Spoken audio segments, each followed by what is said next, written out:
Fala pessoal, beleza? Bom, para quem tá chegando aí agora, eu sou o Thiago, esse aqui é o meu canal Crítica Marxista. O vídeo de hoje vai ser um vídeo, né, a partir dessa matéria aqui do New Yorker, né, contando alguns bastidores, né, das práticas mais especulativas, né, desses capitais mais especulativos, né, qual a lógica, né, que guia a ação aí dos agentes, né.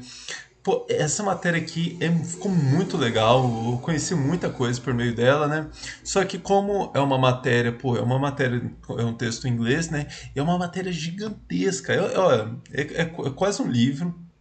Então eu sei que é um texto que, por mais que eu compartilhasse aqui, né, que poucas pessoas iam ter o tempo, né, e também a condição. É inglês e é uma escrita meio narrativo, então não é nem um texto assim muito fácil de ler, enfim, por causa de todos esses motivos, eu separei aqui para fazer um vídeo comentando mesmo, contando um pouco, né, desses bastidores aqui que a matéria narra, né, e fazendo alguns comentários. O primeiro deles é até primeiro título, né?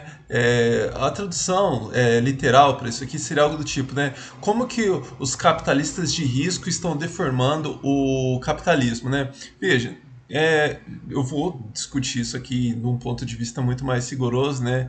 Em próximos vídeos, né? Porque não há, o que está acontecendo não é uma deformação do capitalismo. O capitalismo continua sendo a mesmíssima coisa, né? Só que para você se colocar contra essas práticas, né, que são narradas aqui no texto, né? Então, se você não separa aquilo que seria o funcionamento ideal do capitalismo dessas práticas, né, a pessoa ia ter que tirar conclusões socialistas, né, disso aqui. Não é o caso, né? Então, o que a gente tem visto não só aqui entre o Charles Duhigg, que é o autor desse texto, mas na academia, políticos, mesmo o pessoal da esquerda, é separar aquilo que seria um capitalismo honesto, um capitalismo que funciona, daquilo que é esse capitalismo deformado, da especulação financeira, da financiarização, do rentismo. Então, tem esse limite aqui o texto, mas isso, como eu falei, não é um texto teórico, é um texto contando os bastidores, né? Então, vamos logo para essa parte aqui, que é a parte interessante mesmo. Aqui, deixa eu. Não vou ter nem condição de ficar indo ponto a ponto do texto, como eu mostrei para vocês, é gigantesco, né? Deixa eu contar então um pouquinho, né, da história aqui. O texto ele vai focar na WeWork, né? É uma empresa do Adam Neumann, que foi fundada, né, pelo Adam Neumann, né? Que é uma empresa que cria esses escritórios compartilhados. Então, só que o interessante aqui da história é que eles vão comparar sempre com uma empresa concorrente, né? Que é essa empresa foi fundada aqui pelo Jeremy Neuner, não sei como se pronuncia, e o Ryan Connerty, que é a Next Space Coworking. Por que essa comparação? Essa Next Space Coworking seria aquilo que mais próxima, né, a uma empresa, né, que a gente está acostumado. Uma empresa tradicional, uma empresa que vive dos lucros, os fundadores juntaram lá, acumularam pecúnio, ou herdaram, enfim, abriram a empresa e vão buscando estratégias, né, para conseguir aumentar a lucratividade daquela empresa e com isso reinvestindo e tentando fazer o negócio crescer ainda mais para lucrar ainda mais. Aí, alguns parágrafos depois, eles apresentam o Adam Neumann, que é, na verdade, o grande protagonista aqui da matéria, né? O Adam Neumann, então, ele é o fundador dessa WeWork, só que essa WeWork, ela já é uma empresa que funciona nesse cenário aí da especulação financeira. Então, eu vou pegar até um parágrafo aqui, se alguém quiser acompanhar. Opa! Se alguém quiser acompanhar aqui, eu vou deixar a passagem aqui, mas eu fiz uma tradução meio apressada aqui, então eu vou ler a minha tradução para facilitar a vida aí de quem não fala inglês. Enquanto os capitalistas de risco, como o Tom Perkins, antigamente se orgulhavam de instalar uma boa governança. Peraí, deixa eu só contextualizar. Aqui eles estão falando, então, faltou isso aqui. do pessoal, por exemplo, vamos lá, você é um capitalista você tem muito capital, né? Você acumulou capital e você quer viver de investimentos.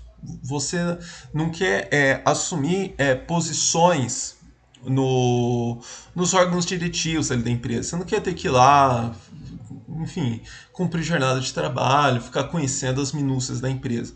Tanto que é uma diferenciação aqui, quem conhece um pouco, né, que eu faço entre aquilo que seriam os proprietários, ou aquele capitalista puro sangue, daquilo que são os gestores do capital. Os gestores do capital é esse pessoal que está ali na rotina da empresa tomando as decisões, né? E os capitalistas, né, os típicos os proprietários, né, os gestores de capital também são capitalistas, né, mas aqueles capitalistas mais por sangue, que vive só dos juros gerados pelo capital, né, são esse pessoal aqui, como o Tom Perkins, que eles estão apresentando aqui na matéria, que vivem de selecionar, né, pô, acho que aquele investimento vai ser interessante, dá aquele dinheiro lá para a empresa e espera colher os dividendos daquilo, né? Aí o que está em jogo aqui, né? Que ele vai a matéria aqui vai falar o seguinte: que esses capitalistas, né? Então eles se orgulhavam, né? De como o Tom Perkins antigamente se orgulhavam de instalar uma boa governança e monitorar de perto as empresas. Então, assim, não é que eles jogavam dinheiro na empresa, fechavam os olhos e esperavam, né, colher aquele dividendo depois de um tempo, né? Eles jogavam capital lá, mas criavam alguns mecanismos, né, de acompanhar ainda que a distância, né, o que estava sendo feito com aquele dinheiro, né? Aí eles colocam, não, então hoje os capitalistas de risco são mais propensos a incentivar as excentricidades e as indisciplinas dos empresários. Aí coloca aqui o Masayoshi Son, que é um cara do SoftBank, né? Capital altamente especulativo. É, Ele prometeu a WeWork, né, que é a empresa do Adam Neumann, né, que eu falei que é a empresa que vai mostrar pra gente toda essa lógica especulativa. Ele prometeu 4,4 bilhões de dólares em menos de 20 minutos. Eles tiveram uma conversa, em menos de 20 minutos ele prometeu para o Adam Neumann 4,4 bilhões de dólares. E aí conta aí eles adicionam um outro personagem aqui na história, que é o Masa, né? Que é um cara que eu acho que trabalhava na SoftBank. É tanto personagem que quem já leu os livros do George Martin tá em condições de acompanhar a história, porque tem personagem que não acaba mais, né? Mas pelo que eu me lembro, o Masa é um cara que trabalhava aí como fiscalizando ali os investimentos desse pessoal do capital especulativo, né? O Masa decidiu injetar aí entre aspas, né, ele narrando o que esse Masa fez. Decidiu injetar cocaína deliberadamente na corrente sanguínea dessas jovens empresas. Disse um ex-executivo da sênior da SoftBank. O que está querendo dizer com injetar cocaína, né, no sangue dessas jovens empresas? Você se aproxima de um empreendedor e diz, ele está explicando, né, o que o Masa fez. Ei, ou pegue $1 bilhão de mim, então ou eu te dou $1 bilhão, ou eu vou pegar esse $1 bilhão e vou dar para o seu principal concorrente. Olha o mecanismo para fazer o negócio funcionar. E aí, obviamente, que seu concorrente vai ficar muito mais poderoso e vai te expulsar do mercado, né? Essa estratégia pode parecer imprudente, mas tem valido a pena para o cara do SoftBank aí. Em meados dos anos 90, ele deu bilhões de dólares para centenas de empresas de tecnologia, incluindo 20 milhões de dólares, né, a um pequeno mercado online chinês chamado, eu não sei como se pronuncia, Alibaba.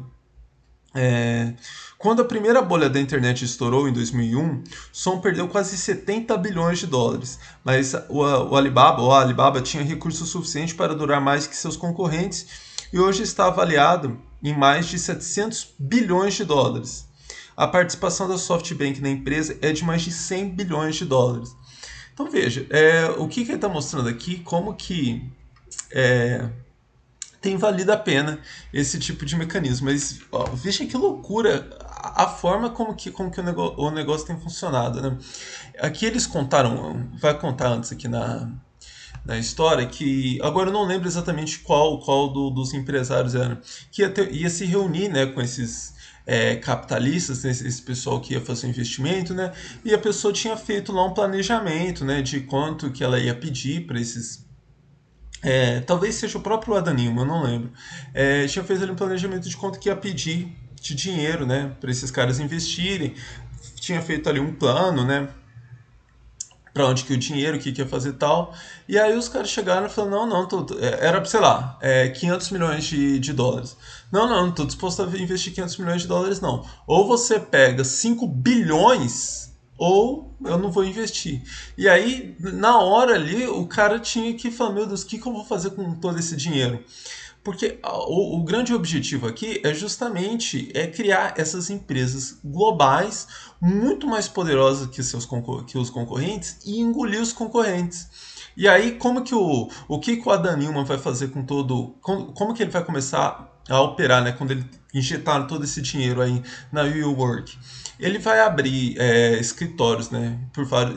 Sim, espalhados pelo mundo, né? E aí ele vai perseguir, inclusive, lembra aquele outro primeiro personagem, né, que eu apresentei aqui, que era meu Deus, essa matéria é longa. O Norner e o enfim, da Next Space. Os primeiros capitalistas ali, que são na forma que o texto apresenta aqui, é o pessoal que esperava ganhar dinheiro de forma honesta e tal. O que vai acontecer então aqui? A WeWork vai abrir escritórios sempre próximo, né, aos escritórios da Next Space, só que cobrando um preço muito inferior. Então aí vai pressionando a Next Space a fechar aqueles escritórios. E aí aqui contam vários detalhes, né, de como isso funcionava, de como que ele tentou resistir, mas no final das contas não tinha jeito. E tudo isso por quê? E não é que a WeWork fazendo tudo isso que ela conseguia ter lucro. Ela não estava tendo lucro, mas ela estava garantindo que ela ia dominar o mercado sozinha, como que ela tinha um banco de recursos lá quase infinito, ele sabia, né, que ele ia conseguir sobreviver àqueles períodos, né, sem lucro, e aí depois, quando ficasse sozinho no mercado, ia ser só ela. E veja, mas o mais interessante é isso aqui, né?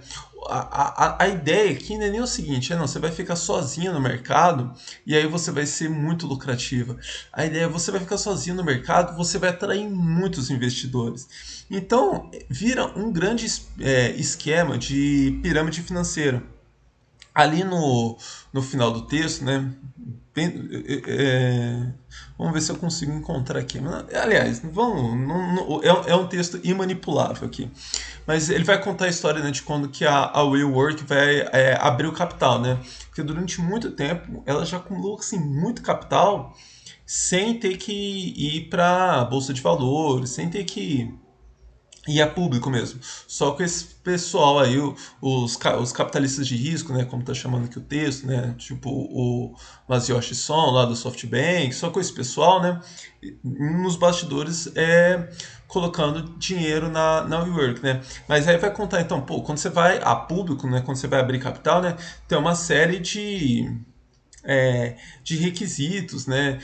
Você tem que fazer uma série de documentos, explicar a história da empresa, como que a empresa pretende lucrar, os mecanismos de governança e, na verdade, toda a empresa aqui, né, como eu coloquei lá naquela passagem, né?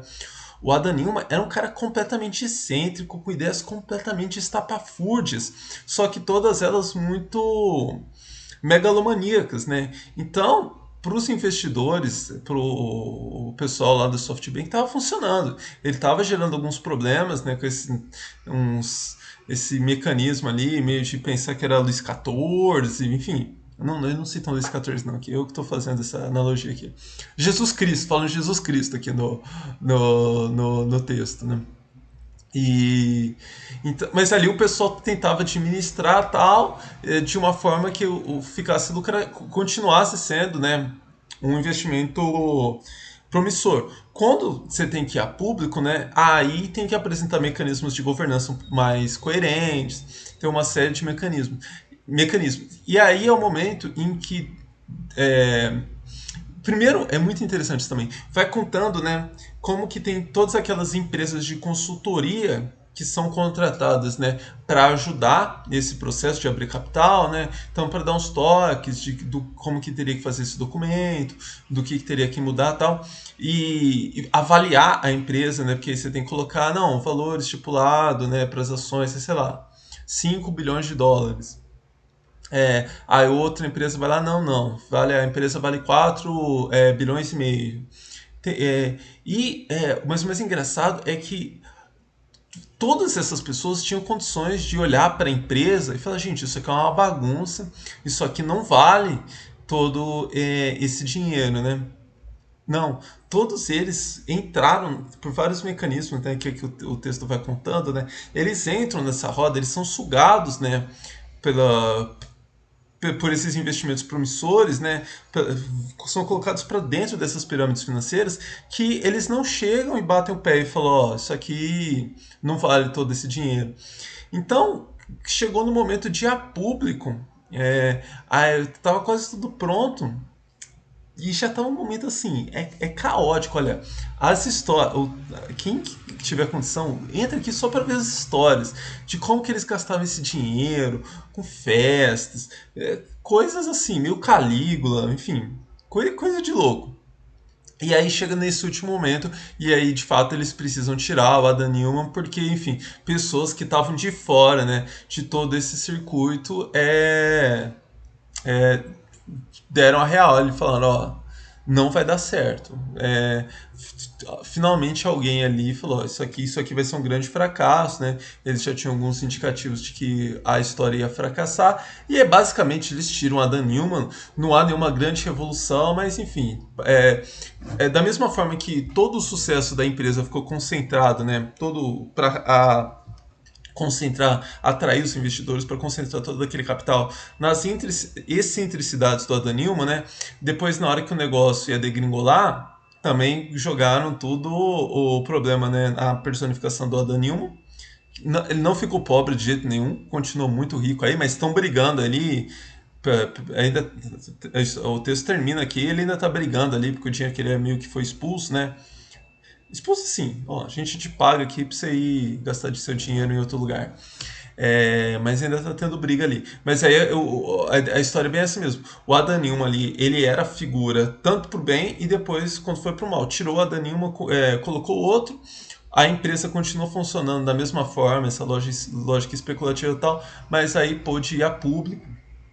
Eu até tentei dar uma pesquisadinha aí, mais ou menos, de como que a empresa, os números da empresa em 2020. Eu vi rapidamente, né, acho que o próprio texto aqui já tinha colocado que a empresa ainda continuou crescendo, né, mesmo com a pandemia, porque teoricamente seria um ano terrível, né, para escritórios compartilhados, né, tem tudo para ter dado tudo errado, mas porque eles tinham esses baús infinitos de recursos, a empresa conseguiu até crescer.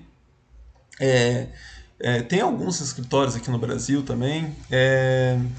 Eu ia falar outra coisa, mas eu esqueci. Mas deixa eu pegar aqui uma outra passagem que eu acho que ela é muito interessante. Essa aqui, For Decades. Por décadas, os capitalistas de risco conseguiram se definir como meritocratas criteriosos que direcionam o dinheiro para aqueles que o usarão melhor. Então, de novo, comparando, o texto vai sempre voltar nessa história, de comparar aquilo que seria um capitalismo que funciona, um capitalismo honesto, com esse capitalismo aqui altamente especulativo, né? Então, antigamente, os capitalistas de risco, né, conseguiam se definir como meritocratas, criteriosos, que direcionavam o dinheiro, né, para aqueles empreendimentos, né, para aqueles gestores que iam usar o dinheiro da melhor forma possível. Mas os exemplos como a WeWork tornam mais difícil acreditar, né, que os capitalistas de risco ajudam a equilibrar os impulsos gananciosos com a inovação esclarecida. Em vez disso, os capitalistas de risco parecem incorporar a forma cínica do capitalismo moderno, que muitas vezes recompensa intermediários habilidosos e charlatões bombásticos em vez de funcionários, trabalhadores e empresários criativos. Então veja, é esse o tom aqui da matéria, né? E aí eles vão contar, inclusive, né, é, torcer, né, aqui por gestores políticos, tá? Principalmente o pessoal do Biden agora, que a matéria é absolutamente assim. Isso aqui é a matéria de 30 de novembro, já tinha acontecido a eleição dos Estados Unidos. Mas obviamente que a confusão ainda estava instalada, né? Por exemplo, há quem diga que no Brasil até hoje, né, o Trump ainda não perdeu as eleições, mas enfim. Mas então o pessoal estava falando, né, de como que seria importante esses gestores políticos pegarem um desses caras, esses capitalistas de risco, né, que ficam criando essas práticas. Que aqui, né, na verdade, até agora só contém, né, as questões mais especulativas absurdas. Há uma série de práticas criminosas, muitas práticas criminosas, né? Todo esse processo de abertura de capital é cheio de práticas criminosas, né? E aí eles estão torcendo, né, para que pegar um desses caras, né, um desses, uma dessas pessoas que incorreu em vários crimes e, enfim, punir e aí virar meio que de modelo, né? Eles têm a expectativa de que se pegar um, todos esses mecanismos aqui eles vão ser interrompidos, né? Eles vão ter que criar outras formas, né?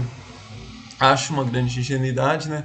Mas não, a outra opção é eles tirarem conclusões socialistas desse texto, né? Enfim, dessa situação, que obviamente está fora de cogitação aqui para um jornal norte-americano que quer angariar novos leitores. Bom, para encerrar, o que eu tenho para dizer? Primeiro prometer, né? Velha promessa, de que eu vou fazer um vídeo mostrando exatamente como que esse tipo de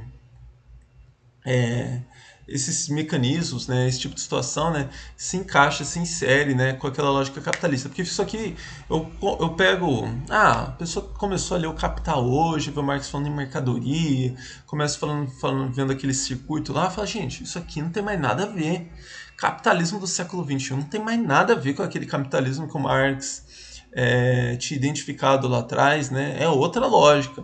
Então, veja, de fato, mudou muita coisa, mas a lógica continua a mesma. Esse que é a grande. A lógica, cara, a lógica do capitalismo é a mesma. A grande questão é a gente entender, né? Como que essa lógica leva esse tipo de situação a ser possível e não representar uma ruptura com o sistema, né? E isso ali, no capital, você já consegue tirar as intuições necessárias, né, para fazer, para amarrar esses eventos. E eu vou fazer como eu comentei, né, vou retomar, né, em janeiro, né, esse mês foi bastante conturbado aqui, mas eu vou retomar em janeiro daqueles vídeos introdutórios, e aí na medida em que eu vou apresentando essas peças, a gente vai chegando mais perto, né, dessas questões mais complexas, porque de fato isso aqui tem acho que algum vídeo de respondendo questões e comentários que eu dei uma pincelada muito rápida, né, de como que funciona, né, de como que capital fictício acaba entrando nesse circuito ali de criando, de atrapalhando, mas de mexendo ali com a forma com que os lucros são repartidos e tal. Mas é uma discussão bem avançada mesmo, então eu vou fazer isso, né? Eu vou apresentando primeiro os fundamentos e aí depois a gente chega nessas questões mais elaboradas. Bom, gente, esse vídeo ficou uma grande confusão, não tinha muito jeito de fazer aqui um vídeo mais coeso, com um pouquinho de tempo que eu tive, né? E com esse texto gigantesco aqui da New York. Indico muito, se você fala bem inglês, tem condições aqui de perder um tempinho lendo esse texto, vale muito a pena. É muito bastidor, é muita fofoca, coisas absolutamente... Assim, eu fiquei aqui só na superfície. É muita coisa interessante. Então eu indico muito esse texto. E se gostou desse vídeo, like, aqueles comentários de engajamento, se inscreva no canal. A gente queria chegar até o final do ano a 7 mil inscritos. Acho que não vamos chegar, mas vamos bater na trave. Então ajude a gente a chegar mais perto dessa marca. Também assim, que é um número meramente simbólico, não vai mudar nada na vida de ninguém, nem na minha, nem, enfim. YouTube a gente vive dessas gracinhas, né?